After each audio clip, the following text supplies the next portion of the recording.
Hey, Gabriel, Hey, Gaybros. where are we today? I'm in the middle of an atmospheric river. Where are you? I'm pretty dry and warm at my home in I'm not. Chicago. I'm cold. It's cold here. I had to put on What a is? sweatshirt today. Oh my God!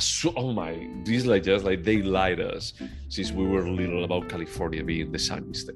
Yeah, it's not. Is is California or Florida the sunny state? Is the golden Florida's state? the sunshine state.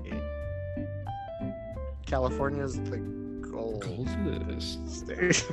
I don't know. I Dude, didn't grow up.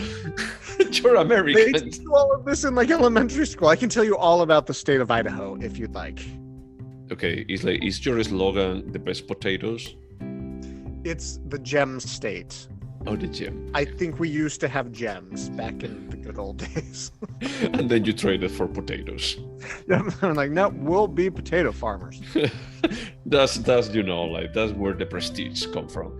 But yeah, so regardless of how do you say like geographical insults that we have just like done, what did we watch for our 200 episode? We watched the climax of the Corleone family, the final piece in the Godfather trilogy, the Godfather Part III. This is the third time I've watched this movie. It's the third time that you watch it? It sure is. Well, but not in a row or something like that, no? No, but there's not a reason to see this film 3 times. There's just a reason to see it once. One? Yeah.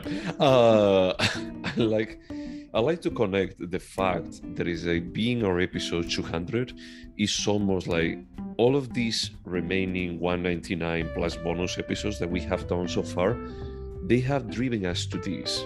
This is like the climax, as you said. Is that it's not only for The Godfather, it's for us. Is that we have matured as human beings, as cinema viewers, enough that now we can appreciate this movie. It's as metaphorical as The Godfather Part 3 when they watch an opera and then in real life at the same time a very operatic drama plays out. Yeah. We're as nuanced as Francis Ford Coppola. Yeah.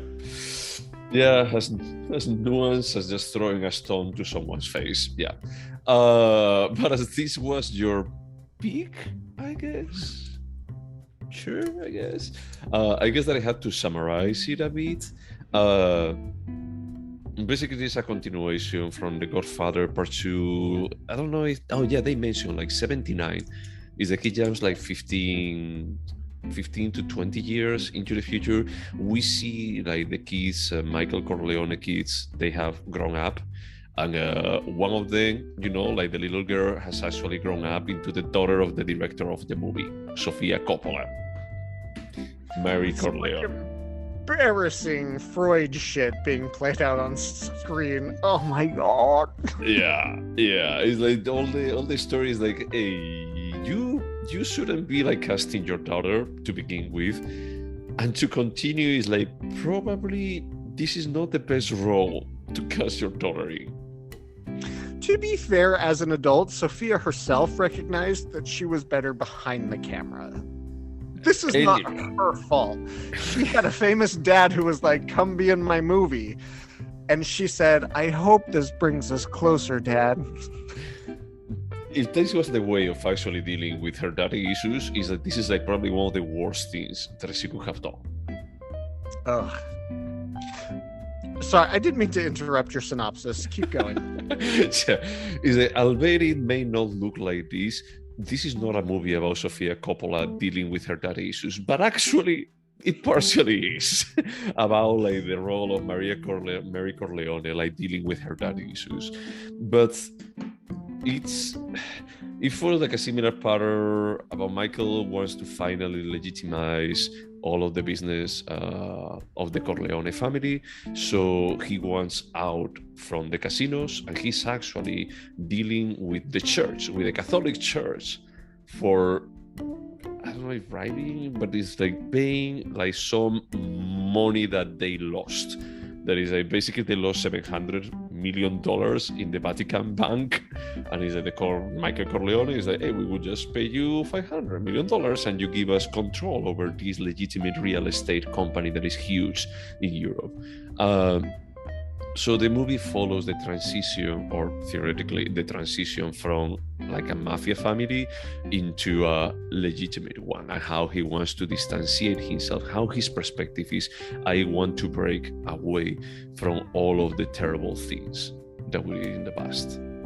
He even like has like a moment of contrition about recognizing what he has done, what a terrible human being he has been with a cardinal. And then everything else I would say that it is the pretty standard fare. Absolution for. Oh, don't. Which the church gives him absolution for. Don't worry about it. It's fine, you brother. Yeah. I was watching it with my boyfriend, and we were just joking about like, hey, depending on the status of the priest that absolves your sins, is like he's inversely proportional to the penitence that you have to do. So it's like a cardinal is like, I don't care, it's fine. If it was a priest, it's like probably it would be like, hey, you have to just pray like 300, like whatever prayers to do that. And if it was like the Pope, that spoiler alert, that cardinal, because the Pope for a total of 24 hours just enough to progress the story, is like, then probably he will give you like a coffee or something like that. It's like, hey, you're absolved, and here you go, like an espresso that I just did for you. So yeah, everything else is a bit of the standard fare. We have Andy Garcia doing like a nephew of Michael Corleone that we didn't hear. Say his best. He's doing his best. And he has some kind of infatuation with Sofia Coppola's character, albeit they are cousins. They have like a mutual. Yeah, it's not like he was obsessed with it. This isn't Arrested Development. There's more than the unrequited love of a male cousin towards a female cousin. That's fair. It comes across as both genuinely love each other, albeit Vincent is like, he's a bit of a womanizer. Is that he falls in love with her. And she's very flirtatious, but everyone tells them that this is pretty dangerous. Don't do it. Except Connie, that Connie is basically just an agent of chaos. She's just like, whatever. Well, Connie's a cousin, right? To Michael? No, Connie is the sister. Sister. Yeah. Remember, that's like how the movie opens, is like with C getting married. Like the first movie, sorry, like the first Godfather. I'm fascinated by the plot points you've chosen to go down. Dude, it's like, because what I felt being like the third movie, it feels a bit of by the manual at this point, about like, hey, we have to start with some kind of ceremony or gathering of the family where we actually present all of the players that they're going to be like around in the movie. We have like the Archbishop, that he makes the deal with Michael Corleone for, hey, you give us $600 million and we give you the control of this company. You have like the family, like the pretty close people to it, the outsider that they want to actually become like a bit of a stronger role in the family, that in this case is Andy Garcia, and then you have like the enemies that are going to be like important. Sorry, a bit along the way. There is Sansa? Joy Sansa? Oh, Zoza. Joy Sosa. And then you have Sofia Coppola. Oh, God. And it's funny, when I sent you a video yesterday. I didn't watch it. You could watch it now. But is that one I had to watch it like 4 times? I'm like, no, that didn't happen. Is it if you actually repeat like an scene over and over, you will get a better result than this. You shouldn't be getting this into the final cut of the movie. So just let me give some context about all the comments I make moving forward. The first time I watched this film, it was because it was the first time I watched Godfather 1, 2, 3. I just watched them all right in a row. At that time, I was like, I don't know, 17. And I was like, whatever. Rewatched all of them, and I loved all of them, including Part 3. And I was like, well, why do people say this is so bad? And that's honestly what I thought I would experience the third time I watched it. But she's on the screen and like, it's like 20 seconds and you're like, Jesus Christ. It's cringe. It's pretty cringe, you know. It's like, dude, it's like someone else around Francis Ford Coppola should have said that. It's like, this is not good. That's a good question, Sofia. But that scene is like, she actually like steps into before she's supposed to start the conversation. It's like, what? And it's like, what are you meaning by this? What am I doing here?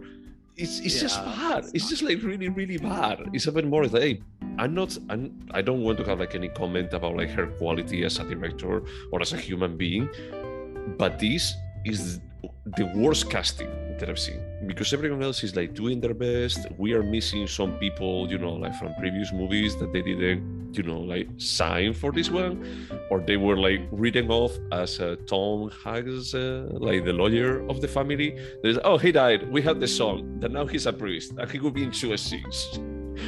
That was a bit of a cool. Is it Robert Duvall? I think that he was saying that is that, yeah, they were pretty cheap, so we decided not to do it. But why? She stands up in the worst negative way compared with the rest of the cast. Even Andy Garcia is good in comparison with her. He genuinely seems good next to her until you kind of pay attention to him in moments where something is asked of him as an actor, and you're like, oh, Jesus. Yeah. Something I forgot between this viewing and the original two is I thought she was in this film for like 2 seconds. She's like, there's a lot of screen time here.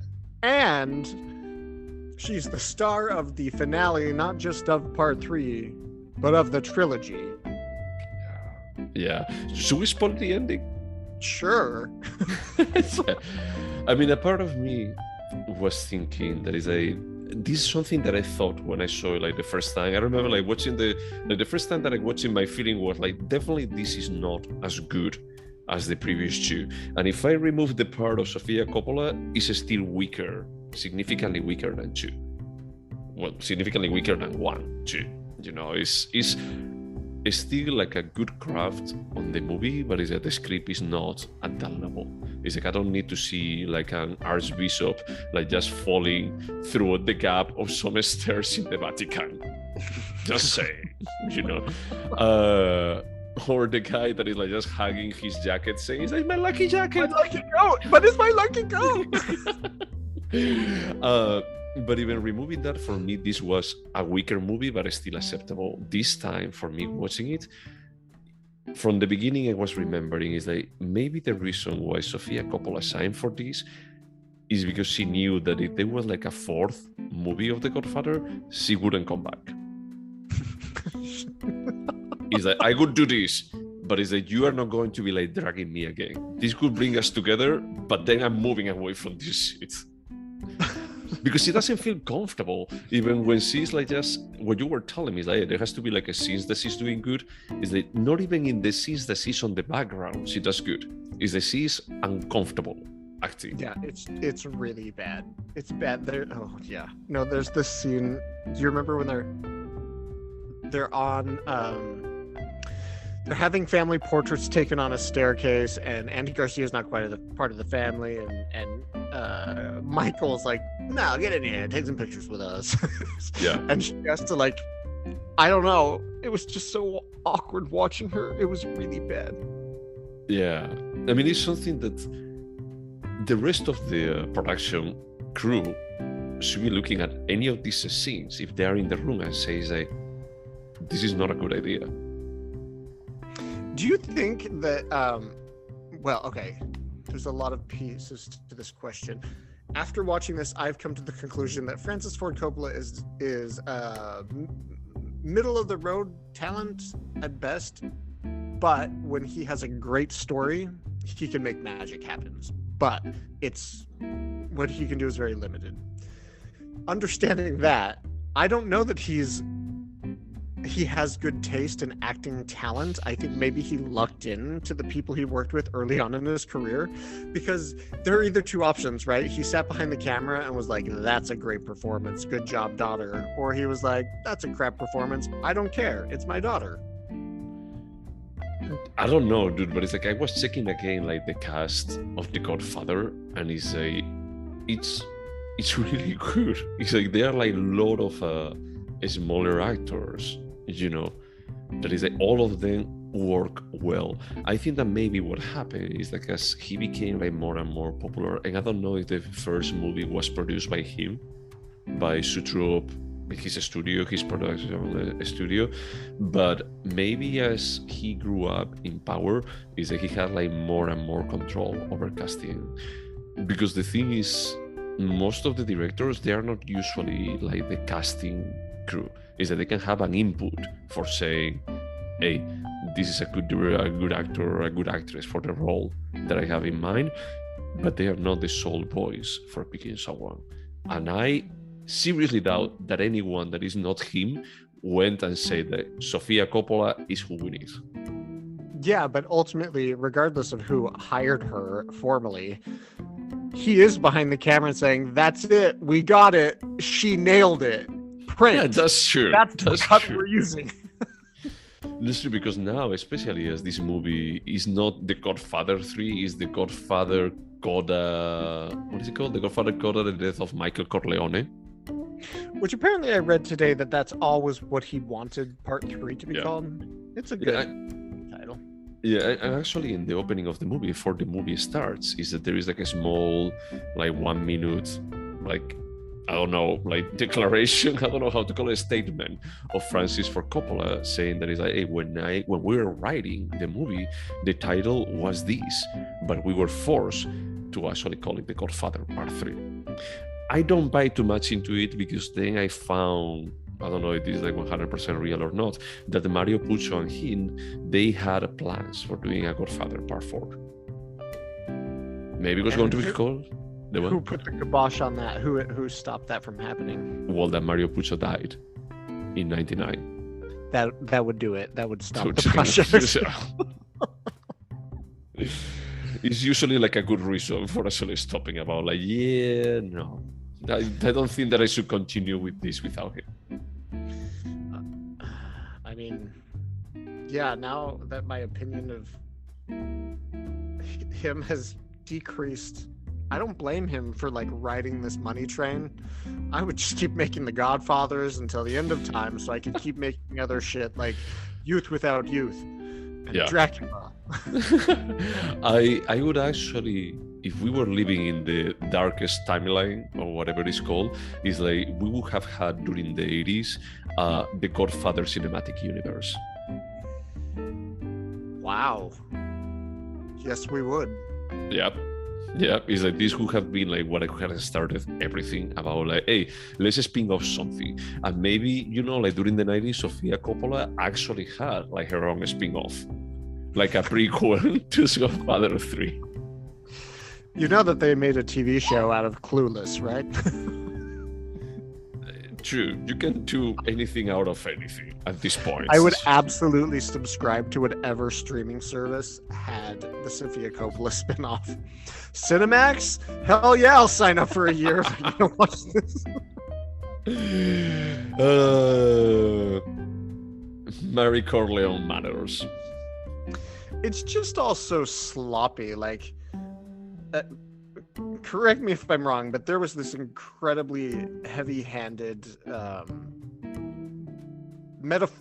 even metaphorical. It was like, hey, do you know what irony is? It's the Catholic Church taking dirty money from dirty people to get clean, but it's happening. And then it's like, oh, do you want to see the enormous operatic scale of what's going to happen? Let's put it in the context of an opera. Yeah. Okay. Well, but you have to think that the previous two movies, they have a big build-up towards like a final scene. Is that that's like the schema of this, and it's like on this one is that they went like a step farther. That is like I was talking with my boyfriend and he was telling me, like, I think that this is the only opera that it takes place in Sicily, and they are in Palermo watching an opera about. I mean, it's not exactly the same because I think that is like by jealousy. Is like the guy gets killed, he kills the girl, and then he gets killed. So it's not exactly the same, but it was a bit of a parallelism with the main characters in the. Is that the same opera house in Palermo that? Oh, yes. Did you finish season 2? Yes. Okay, I was like, oh goddamn spoilers. Yeah, it is from the White Lotus. Yeah. Sorry, like side spoiler to everyone, but come on, to be fair, it's like they almost go to Sicily in the second season for just having an excuse to go to some of the shooting locations of The Godfather, because they go to the house that they also saw on this part. Oh, that's right. Where the wife explodes in the first movie. They even They had the car. They even had the car there, like a replica of the car. This is where his wife explodes. Good times. Yeah. No, I mean, it's fine. I agree with you without focusing on Sofia Coppola's character so much. I think it would have been a very functional by the book mafia film. It doesn't live up to the first 2 films. If you were to look at it completely separate, it would have been okay, I guess. But it just feels like it's like Shazam 2. Nobody asked for this. Why did you make it? Did you watch it? No, I certainly watched Shazam 1 and was like, that's enough Shazam for a lifetime. And then it turns out that guy's like a hateful homophobe and the movie's not... Oh wow, I didn't know that. That's a pity. I mean, that guy allegedly. Zachary Levi? Wow, okay. I'm surprised he was on The Marvelous Miss Maisel. I could be wrong. Now I'm trying to backpedal. Yeah, it looks like he has a long history of controversy related to his views on politics, religious, and pharmaceutical companies. And apparently he said some, incendiary thing on Twitter right as this movie was coming out, and now everyone's like, yeah, no more Shazam. Which someone should have said to Francis Ford Coppola, no more Godfather. Well, when I was reading, like the part that they wanted to do with part 4 is that it was going to be focusing on Vincent Corleone. He was going to be the Godfather, and he was going to be like derailing everything and just like finishing. That was supposed to be like finishing the whole story about like he would be like more like Sonny, and ended up like just killed by the police in a shootout. So all of the efforts that Michael did for legitimizing the family, they would be completely evaporated. Which makes sense. I mean, he bit someone's ear off in this film, and then Michael's even like, "Hey, he's got a bad temper. Maybe he's not the right guy to run the family." Oh wait. It almost feel like, I mean, the rationalization that Michael does, it almost feels like it's like a Deus Ex Machina. Kind of I guess that the story has to go in this direction, so I guess that I'm going to have an aneurysm. A diabetes attack. That for me was like, this looks more like dementia, what is happening right now. And what's really weird is, like, I would understand if it was Vincent was Michael's actual son who was a dud and they were forced to deal with it. But Sofia, as a plot device, she could have had any boyfriend. They didn't have to make it this. Yeah, it's the story is definitely weaker than the previous ones, and they'll have like a lot of moments. Is that with The Godfather Part 2 and Part 1, I didn't have like any point of I'm going to be like making fun of what is happening on the screen. On this, even without Sofia Coppola, there were like many points that I was like, this is redonkulous. Like when he's having like the diabetes attack in front of the cardinal, he's like, "Oh, I need orange juice or a candy," and they're like prepared like around the corner with a tray of. We always have this prepared just in case if a diabetic shows up.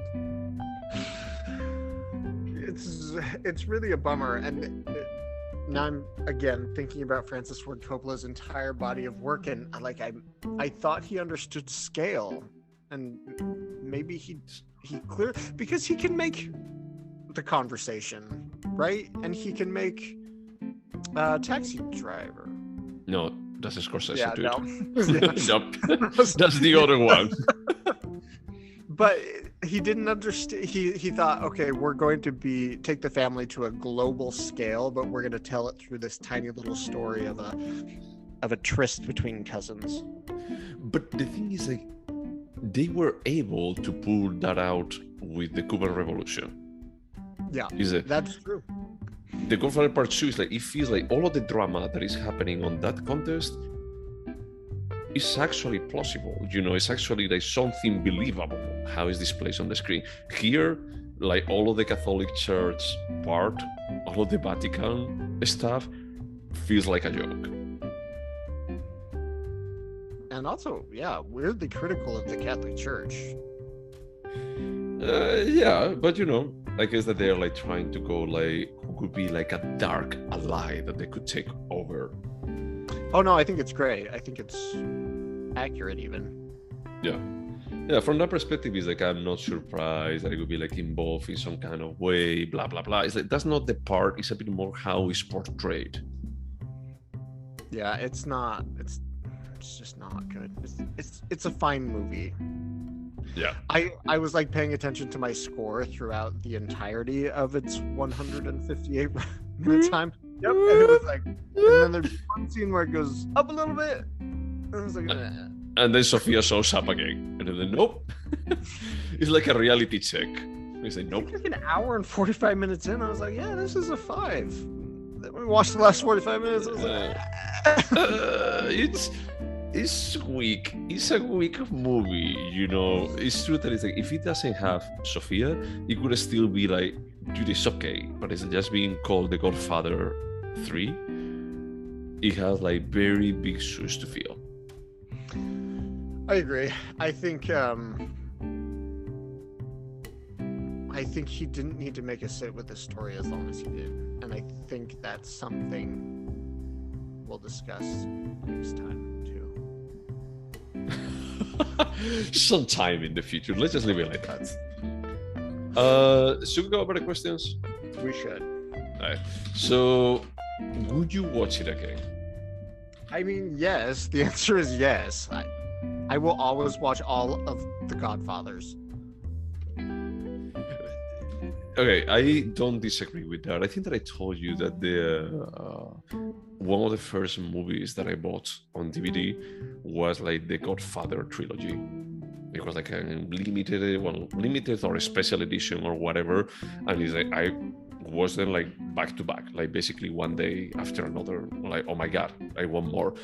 After watching the third one, I was like, this was a bit weaker, but it was so close to the other ones that it's fine. I just enjoy it. I will just move on with my life.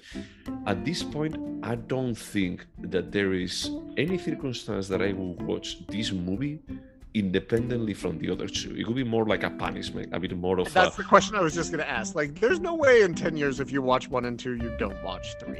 There is, but it's a bit more like the other way around, about like the only reason that I could actually force myself to watch the third one is like if I watch it with someone that it says like, hey, I watched part 1, should we watch like all of the Godfathers? I said, hey, you can stop at 2.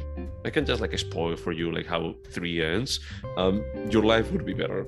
But if they actually insist of no, I want to watch it, it's like a bit more of only under circumstances or not to be sold separately, I will watch it again. No, for me, this is like Jurassic Park. I start watching 1, all 3 we're going to watch all 3, the originals. It's more like just like pulling from a very gorgeous like golden thread, and then it's like you pull and it's like all of the shits come on top of you. All right, you go with yes, I go with no. Would you recommend The Godfather Part 3 or The Godfather Yes. Coda de Mark? You would? I mean, yeah, there are a million circumstances where if someone came to me and was like, man, I just watched The Godfather Part 1 and 2, what should I watch next? The Goodfellas. No, I would rather watch Godfather 3 than The Goodfellas. I'm mind blown right now. My answer is no. My answer is like not even like, hey, I was like part 1 and part 2, should I go part 3? No, you shouldn't. Stop here. This is like a. This is a failure. Like this has penetrated like social culture and consciousness at this point. Like you have to have seen this performance of Sofia Coppola to understand a good joke in many, many, many places in this world. Okay, that's fair, but it's that you wouldn't recommend it in the same way that you recommend like the other two. Is that the other two you would recommend is like, do you want to see amazingly crafted cinema? Watch The Godfather Part 1 and Part 2. It almost sounds like the only way that you recommend Part 3 is like, hey, do you want to be in for the joke about like how bad Sofia is as an actress?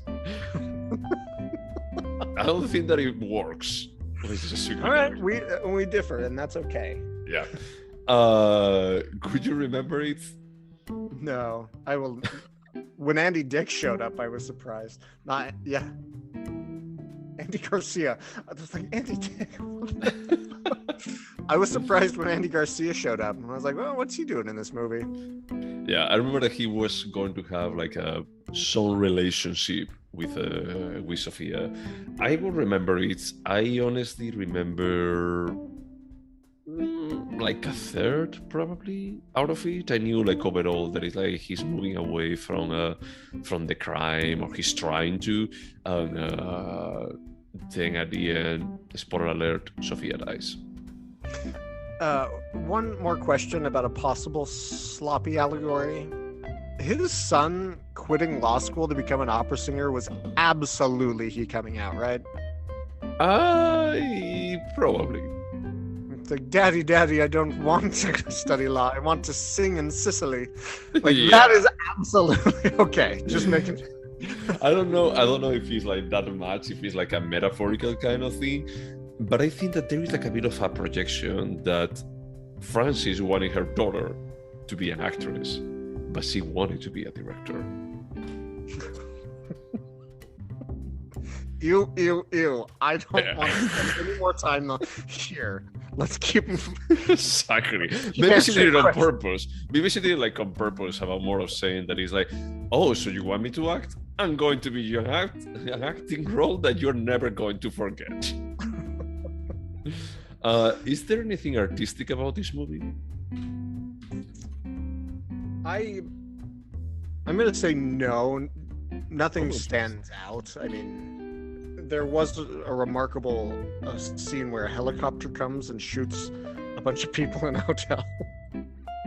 No, I would say there's nothing remarkable about any individual part of this film. I'm going to go with yes. A part of me likes like the idea of revisiting some of the places that they have shown like 20 years earlier, because there is a gap of how many years between the second and the third? Like from 74 to 90. So it's like 16 years. Mm-hmm. And it's like, for me, it was cool to actually see like some of the places where they record in Sicily, like seeing it again. And the style, the cinematography style that they use is the same one. It's like, it almost feels like no time has passed. If this movie had a stronger script, and it didn't have Sofia Coppola, it's like, I feel like this could have been stylistically a perfect match for the other two. So if we just changed everything to match a mood, this could have been a better film. But I think that the mood is right. It's more like the script is pretty dumb at some points. And that's like what waters it down for me completely, about like, no, this shouldn't be called The Godfather. I can't wait for us to have the opportunity to watch another Francis Ford Coppola with a similar tone that we might discuss. Yeah, let's see what the future brings. Do you think that this is a timeless piece? I'm gonna say yes. I was actually I thought they were gonna kind of embraced the 80s a little harder, and they did with the Die Hard helicopter scene, but it was actually fine. They avoided all the nasty things I thought they might do, so it is timelessly bad. I agree with that. And crap, I was going to be making a joke about that helicopter, because I don't know how many shootouts from an helicopter happened in the States during the 80s. I don't know if it was like a common thing. And this is all like, as the trilogy has progressed to its finale, I was like, how much of this is the US government really just tolerating? And I was like, wait, the mob is buying off the Catholic Church at this point? Yeah. There was like like jumping the shark. About everyone knows about the Corleone, and the Corleone family is getting the support from the Catholic Church for buying one or taking control of one of the. Everything was like weird, but at the same time, I agree with you that it's like this is timeless. For example, I appreciate like the court hearing on the second part, on Godfather Part II. That felt realistic. That felt like, hey, definitely this could have escalated up to this point. But after escalating up to this point, it's not that 10 years later or 15 years later, you can legitimize your business. The IRS slowly dismantle the Corleone. Yeah. Would you turn The Godfather Part III into a movie? I think Francis Ford Coppola tried to do that. Into a TV show. But good catch. Into a TV show. Yeah, man. If I have to watch my husband watch Suits every night, I'd rather watch a version that was in the world of The Godfather. So you could go with this? Yeah, this could easily be an HBO series. Okay. It's so, how do you say, like disjointed at some points that I had the feeling that, sure, it's like, I don't think that it will be worse. Imagine like the episode that is the opera, like a 1 hour episode of the opera. Well, it doesn't have to be a full hour about the opera. It could be, what if we learn a little bit more about his new life as an opera singer in Sicily? No. It has to be the opera itself. Is that the episode has to do like real time, like that opera. And one thing that I forgot that we were discussing. Do you remember that scene when they have like a couple of bodyguards that they are twins, and they have like a bad guy that is going to assassinate Michael, and the bad guy outsmarts the twins, like just pretend. That scene is hilarious. It's like when it started, the scene is like my friend was saying that he's like, hey, what the fuck? And at that point, it's like, oh my god, I remember what is about to happen. This is terrible. So I just watched a few days ago John Wick 4, sponsored. And I'm pretty sure now there's an entire scene in John Wick 4 that stole the twin scene from this film, because there's like this obnoxious, like it's almost like a video game where it's these twin bosses that John Wick has to oh dear. God. All right, do you think that The Godfather Part 3 could have been a sword? No. Yeah, I don't think so. I mean, you could have reduced a bit like the runtime, but I don't think that you can reduce it to a short. Regardless if it's good or bad, the movie is like, it couldn't have been a short. Even for it not being what it wants it to be, there's just too much in it. Gotcha. Now the key question: do you think that this movie could have been better? Yes. How? That's not written in your little spreadsheet. I have access to it. I mean, I usually mention. No, I mean, there's a stronger writing for sure, a better director. I would have replaced Andy Garcia with somebody else, as well as probably Sofia Coppola. Probably. New makeup techniques that are newly available. Because Michael Corleone looked pretty rough in a few scenes. Yes, there's a list, Jose. I can see that. Okay, yeah, I could say that, yeah, this movie could have been better. I honestly don't think that the problem here is the director himself. I think that is the script and the casting. Okay. Come on, it's the same guy that right, did the other right. two movies. Is that the other two movies? If he directed the first Theoretically. two, he should have been able to make a solid third. Yeah, but he wasn't. So you would blame the writing? I could blame the writer, the writing, and then because the writing was him and Mario Puzo, and then I would blame the casting. Is like even Andy Garcia, I tolerate him.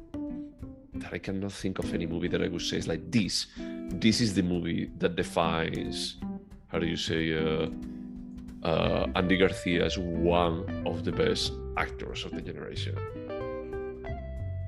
I mean, isn't it pretty widely accepted that was Ocean's 12? I think that is a bit controversial, dude. Just a tiny bit. Only because he got outshone by Julia Roberts playing herself, playing Danny Ocean's real. God.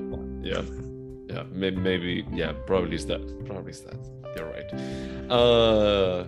Cool. So, should we score? Sure. Yes. This was my pick, so you score first. I'm going to go. I'm going to go with a 5.75. Oh, you're really embracing the quarter points. Yeah.